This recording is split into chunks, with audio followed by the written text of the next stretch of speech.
आपल्यासोबत भारतीय जनता पार्टीचे आमदार प्रसाद लाड आहेत। सर, आज पुन्हा एकदा विधिमंडळाच्या पायऱ्यावरती विरोधकांनी आंदोलन सुरू केलेलं आहे। आंदोलन त्यांचं आज होतं, काय सांगाल? विरोधकाच्या आंदोलनामध्ये कुठलीही धार नाही।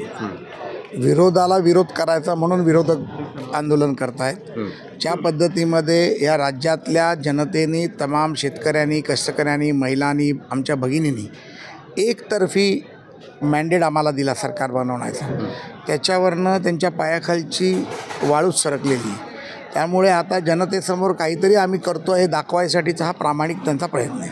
महायुती सरकारचा पुढील 5 वर्षासाठी महाराष्ट्रासाठी काय अजेंडा असणार आहे? कशा प्रकारचं विकास काम होणार आहे? मला वाटतं की देवाभाऊंच्या नेतृत्वातलं हे सरकार 100% विकासाच्या प्रगतिशील महाराष्ट्राला घेऊन जाण्याचं काम करेल। शेतकरी, कष्टकरी, कामगार, महिला, युवक, तरुण, तरुणी या सर्वांना न्याय देण्याचं काम जर या राज्यामध्ये कोण करेल तर ते देवाभाऊंचं सरकार करेल। सिंचनाच्या योजना असतील, पाण्याची योजना असेल, विजेची योजना असेल, याच्यामध्ये जर कोण अग्रेसरपणे काम करेल तर ते देवाभाऊचं सरकार करेल। इन्फ्रास्ट्रक्चर असेल, रोड असेल, मेट्रो असेल, सागरी किनारा असेल, पोर्ट असेल, बंदरं असेल, त्यामध्ये विकासाचं राजकारण कोण करणार असेल तर ते देवाभाऊचं सरकार असेल।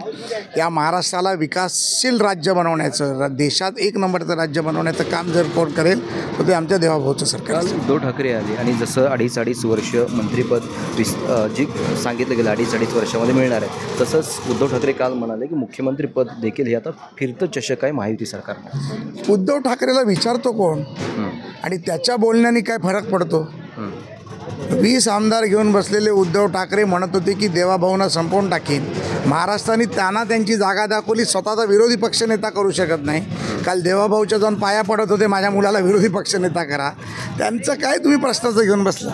हे होते भारतीय जनता पार्टीचे आमदार प्रसाद लाड। मी गुणवंत दांगा, DRV न्यूज, नागपूर।